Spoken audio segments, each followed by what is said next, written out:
All right, welcome to another Toons podcast. I'm your host, Jack Hayward. We're going to be reviewing Fire and Ice as part of our 80s nostalgia thing. It's a We're 1980. making it. Yeah, okay. I'm getting. All right. So on the show we have Wikipedia and George Bell, Hello. our redhead. We're gonna say I like redheads. So, like I said, thank you. Directed by Ralph Bakshi. Ralph Bashki? I don't know how to pronounce his name. Who I always read. I don't know why, but I always get those two confused with Baz Luhrmann. It might be because I'm retarded, but. Oh, something I already know. Yeah, so Ralph Bakshi, who I think is probably most famous for the Lord of the Rings, the original ones from the 70s. Yeah. Yes, he did Lord of the Rings. He also did Wizards, which is one of my favorite films that he made. And Fritz the Cat from the 70s. He also did make that. Yeah. And Cool World in the 90s as well. I'll talk about that.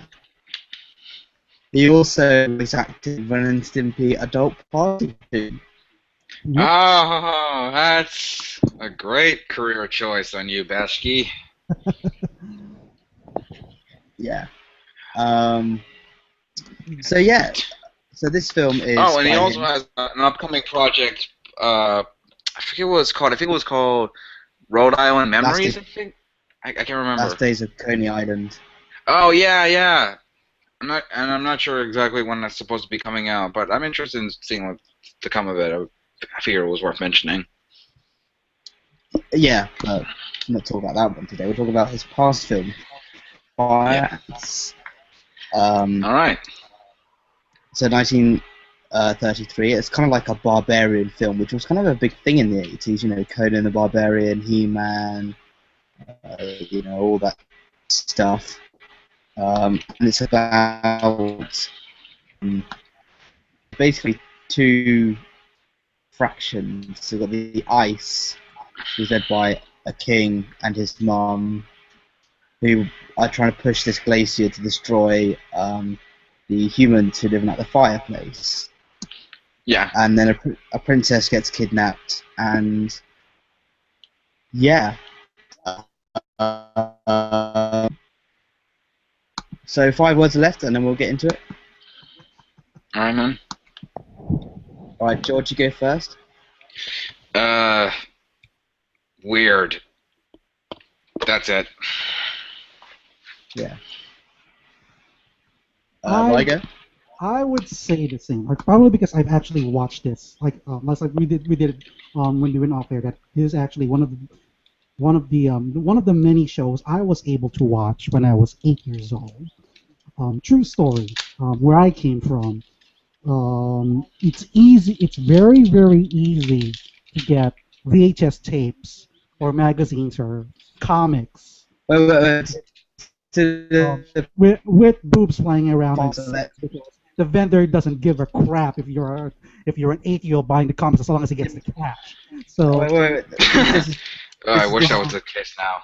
so That way I could go see like a Fury Fire X and Men Ice again. Fire and Ice is one of the first movies I watched. It's supposed to be 5 words or less. You idiot. I would say I think it was like more than like. I would say a movie with boobs. Yeah, I was basically going to go for longest sustained boner in cinema. That is the most striking thing. I'll let Riger finish, but I'm just going to say, every single character, even the guy who fucking lives in ice, are in their pants, their underwear. Yeah, and what was up with that? it's not a bad thing because there's something for everyone. I mean, we love tits. I fucking love the tits in this film. And I'm sure the women will enjoy all the shots of the main hero's buttocks. As, you know. You especially, Jack. Up the chocolate hole. Yeah, so Ryger, carry on. I mean, I'm right with you being 8 years old. VHS. Yeah.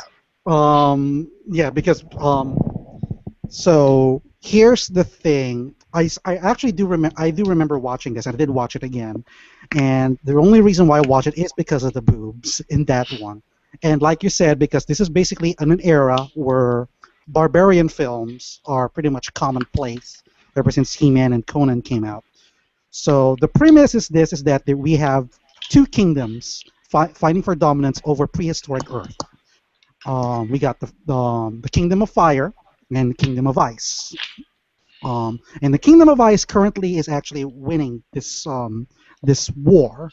So, in an effort to pretty much gain victory, this is where the story gets really weird and non-important. Is that and pretty much a typical formula trope of the 80s back then. The Ice King's mother sent some Neanderthals to kidnap a teenage girl named Tiga, who doesn't look anything like a teenager. She looks like a 20-year-old or something. I thought the same too. She's supposed to be 17 in this film, but she doesn't look anything like 17. That was a 17-year-old? Yes, okay, supposedly. Look, I am a 17-year-old. Look at this. This is a 17-year-old. That was not a 17-year-old. Exactly. It was a 17-year-old woman being kidnapped, and for pretty much, I think for 50% of the film, we're just seeing this girl, Tiga, that's her name, trying to run away from her captors. That's pretty much the meat of it. Everything else is just short-sighted. And it's pretty odd how see the two main characters, Tegan and whatever the guy's called. Larn, the other one, the guy that survived this village. Yeah, like they don't. I timed it. They don't even meet until half an hour into the movie, and this movie's an hour and 20 minutes long. Exactly. Jesus. It is. I don't know if you guys ever watched the Heavy Metal movie back in the day. Oh, I have. I love that movie. That's one of my favorite movies, like, ever. Fire and Ice is pretty much looks like a segment of heavy metal dragged on to like, I don't know, 2 hours or an hour and a half or something like that. Yeah, That's exactly. more than necessary. Exactly. Like, the animation quality looks exactly like Heavy Metal. It's paced a lot like a segment of Heavy Metal. Hell, it even has the same amount of boobs as Heavy Metal did.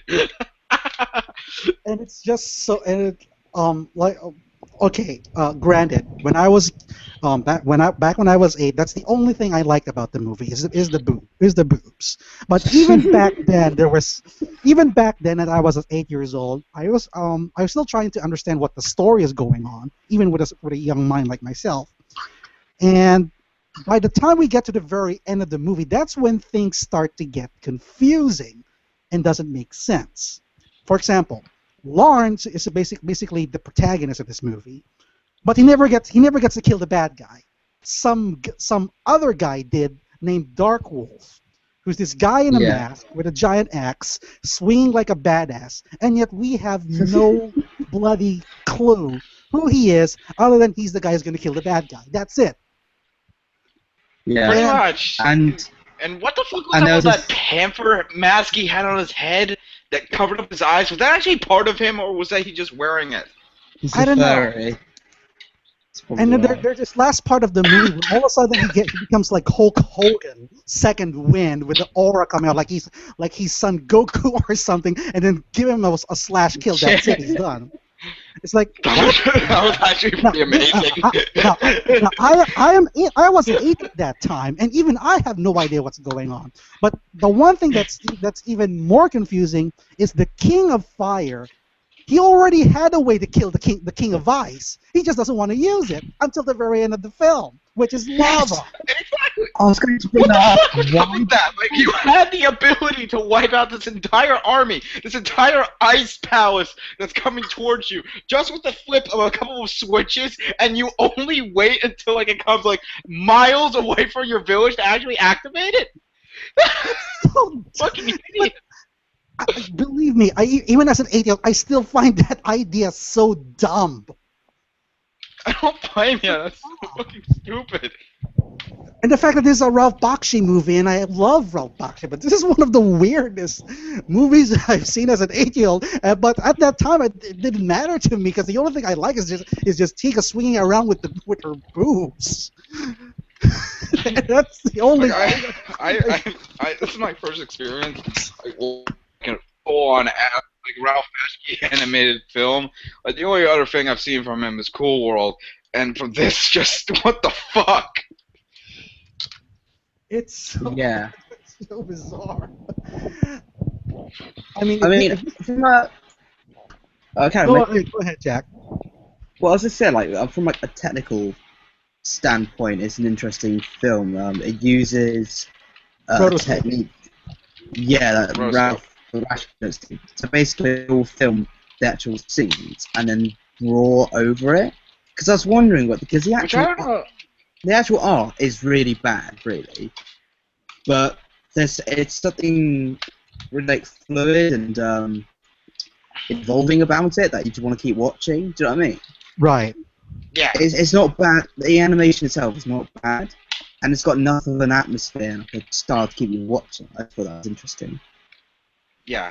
I mean, that's one thing I do give the movie credit for, is that I do love the animation. I do like the rotoscoping and the atmosphere. I think that's one reason why it was considered one of the despite the story being awful, it was considered one of the top 100 best animated films of all time.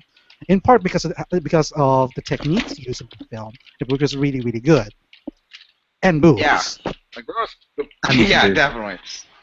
The rotoscoping is actually really impressive at points, and I find rotoscope actually kind of fascinating to watch because that's an actual person like walking, doing the action scenes and movements, and that's an actual art, and the artist has to just draw over it.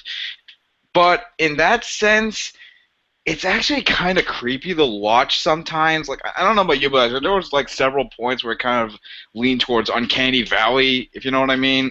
Right. Yeah, I mean, especially when they like closed up on the faces, like during one of the scenes where the princess is hiding in the log and trying to hide away from those orc things. Yeah, I didn't think the lip syncing was very good in this movie at all.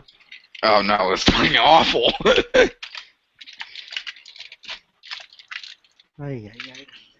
Anyhow. I liked the action in this film as well. I really not 17. My mistake. Not 17-year-old. She was supposed to be 15. Fuck me. If all 15-year-olds look like that, put me in jail because otherwise I've got to go on a riot. I'm actually surprised nobody actually complained about it when it came out. Oh boy. Yeah. So yeah, George, what else? Anything else you liked about the film? I'm sorry, I just can't fathom what I just heard right now. Oh. 15-year-old with a giant boob, swinging around, running from her captor, heavy metal style. I'm sorry. Yeah, I'm okay. sorry, but That's. I'm sorry. I apologize to the audience of that, but this is the 80s. Let me clarify. This was the 80s, and it's pretty much the norm at the time. Nowadays, that kind of thing's a no-no. No, really? I barely noticed that. Because last time I checked, I didn't want to think most men would try to get boners over a 15-year-old who is sexually exploited look throughout like the entire fucking movie. Like, I don't think there's a single point in this entire movie where this chick wears clothes. I mean, okay. To give there was I forgot the There was this caveman movie back in the 80s, and it stars Ron Perlman. And it did feature them as cavemen, and the women there were indeed naked because of that time period. I forgot that was, but I think he won an award for that. And um, when I watched Fire and Ice now, and given the atmosphere it's showing, it reminded me of that film with Ron Perlman Interesting. in a way. Let's see. Give me a second here. That's fine. Take your time. Alright. Quest for Fire. That was the film. So if any of you guys were able to watch Quest of Fire, it was released in 1981, pretty much 2 years before this one came out. Really? It has that same aesthetic. So I'll definitely give it a watch. So that's all the nearly naked men and the nearly naked Tiga running around. Though there was the rumor that she wasn't supposed to be naked in a microkini, and she was supposed to be topless for the whole film. That's Oh boy. that's why there was that link on YouTube where they actually did feature her completely topless throughout the entire film. Again, 15-year-old. And it's a 15-year-old. So again, heavy metal influence right there. God damn. Yeah. At least say what you will about the amount of boobs in heavy metal. At least they seemed like they were actual women in their 20s or something. They weren't teenagers or something like that. Right. Right. I agree like that. But like I said, this was the 80s back then. I don't know. I think nobody actually complained about it on this one. I don't know if this film was ever what the rating was when this film first. I don't know if it's an R-rated film or something like that. Again, I was still 8 at that time. I only watched it on VHS, which was very easy to get at that time. Lucky. So that's why I also watched that. And along his other work, Wizards, which is one of my favorite works, and there was another that I just pretty much collected whatever animated film I could find that contains boobs. Believe it or not. No, really. Yeah, like I said, I was pretty much a lucky guy back then. Who knows a guy who actually sells up and doesn't care if I'm a kid. As long as I pay him, the cash, I get the films I want. So there you go. Lucky. Watch away. I did get caught and got my hand run down for doing that, but still. Yeah. At any rate, just so you guys know, a remake of the film is being planned by Sony, and it's going to be directed by, I think, Robert Rodriguez. I think he made he did Machete Kills, which was that famous B-movie film starring Danny Trejo. Or if you're not familiar with that, the second Sin City movie, A Dame to Kill For. Yeah, I know he is. Spy Kids as well, isn't he? Yes. Oh yeah. So, I love that movie. He's pretty much attached to this project, and it's going to be a live action instead of animated one. So, which is sort of yeah. I don't know. I kind of would prefer going back animation so I can see more boobies, but okay. Don't you think as well? Just out of I didn't see the point in remaking it. It wasn't that good. I mean, the best thing about it was the animation, and right. Making it live action is redundant. But I really don't know how they would make this. I mean, if you really look at the movie again, and if you actually cut out all the scenes of Tiga trying to get away from her captors and just go straight to the point, it can be presented as a short film. Because, like I said, pretty much the huge chunk of the movie is just all about Tiga and her boobs flying and nothing else. 10 out of 10. Movie of the decade. I mean, there's that thing where that woman with the red hair captures her, and that's over and done with in 2 scenes. It adds nothing to the plot. It's just this like yes, reasonably. It's basically Melisandre from Game of Thrones captures her. As like, oh, I'm gonna trade her, and then next scene she gets killed. And there's just a weird scene that's like, avenge me, blonde boy. And then that's it. It adds nothing to the film. It's just like, you could literally cut that out. You could have just cut that out. Not at all. You don't even get to see her tits. It just doesn't make any sense. I mean, it was nice to see like a little bit of girl on girl, but it didn't last very long. It was just a little peck on the tip. Why don't you slide his lips over and get that tongue out? Oh my god. Yeah, baby. God,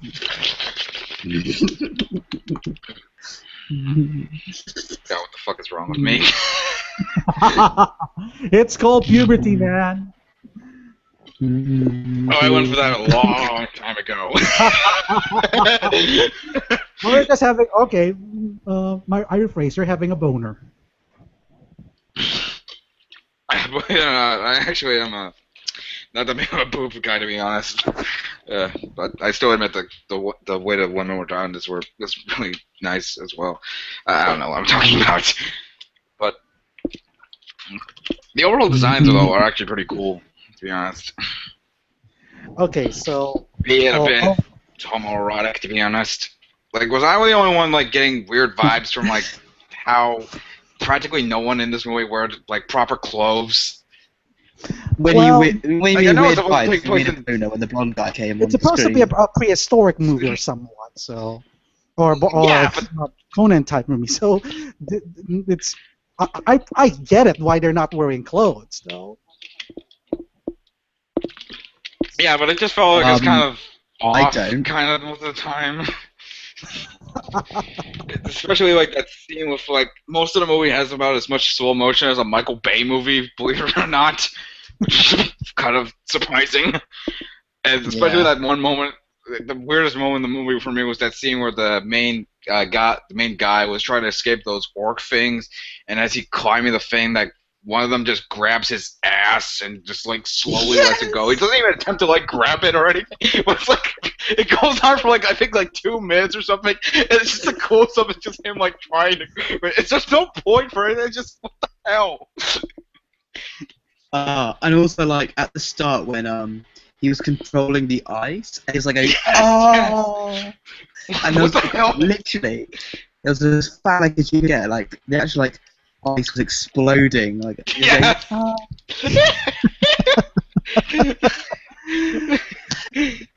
Like what? What the fuck was Ralph Bakshi on when he made this movie? I bet it was. I tell you what, I think it was really horny when he made this movie. Yes. Well, given the fact that he made a lot of films that has mature content, so that's pretty much called for that Bakshi is pretty much a pervert in a sense. Pretty much. And he's not afraid to show it in his films. He should go to Japan. They'd love him there. Yeah.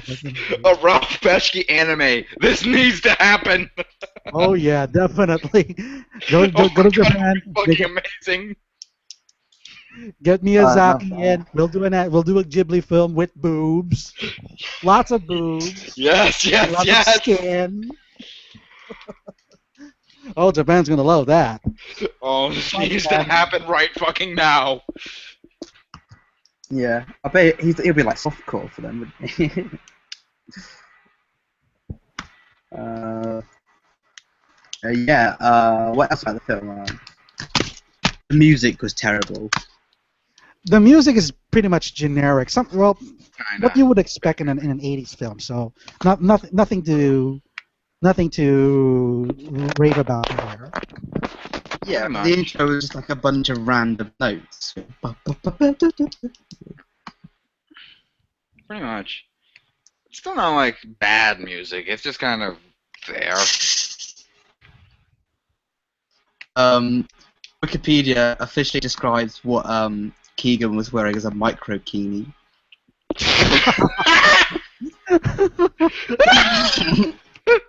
the heck is a microkini? What the fuck? Oh my god! Okay, apparently a Holy microkini shit. does exist. Yeah. I'm looking at all it is very closely. Oh wow! Sweet Jesus alive! It's a thing. And now I have a It's a thing. In my Oh. pants.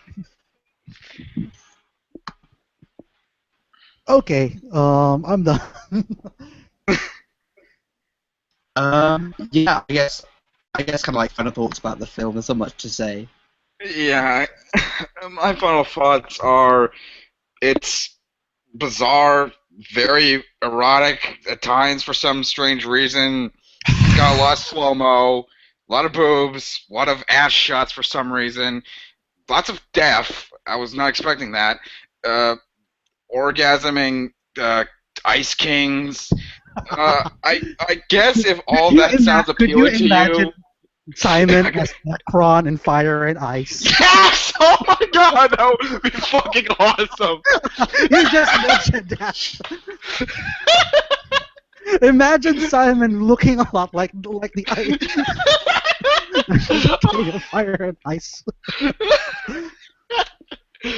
Great, now we've just sparked like a shitload of fan art on Tumblr now. That's DeviantArt. But if any of that sounds interesting to you, I say give it a watch. You can find it easily on YouTube. But Jesus Christ, wow.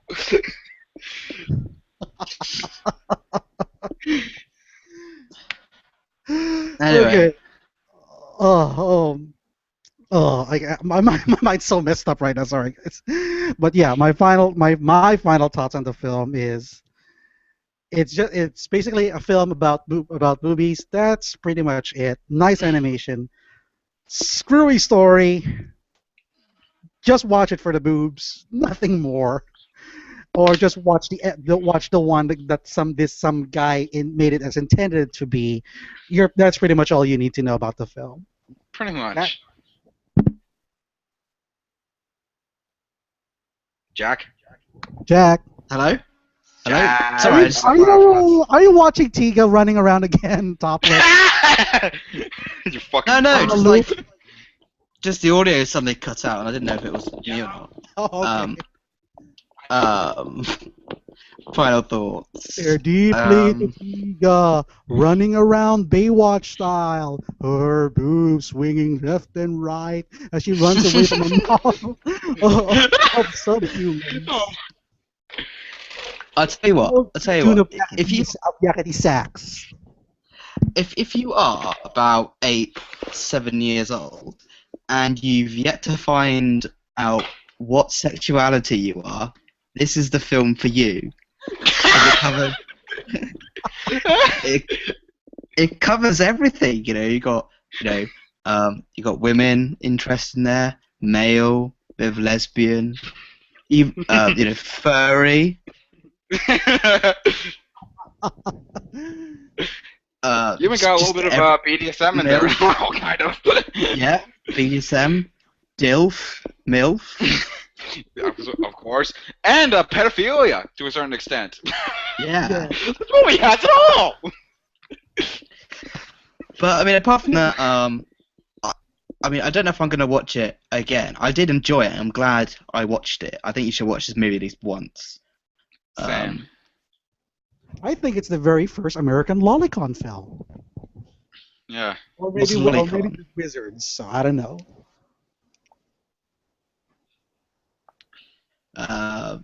Yeah. So yeah, I'd say definitely check it out at least once, and Yeah, definitely. bring some Kleenex. And lubricant. Yeah. And that's it. So we'll see you next week. I think we might be doing Do Bluff, whatever it's called. Do bluff? Do bluff. I can't remember. We talked about it. What is Anyway. Oh, it's on the chat thing. We'll sort it out. Anyway, so this has been the Toons podcast. Be sure to like the assembled page on Facebook and subscribe and all that stuff.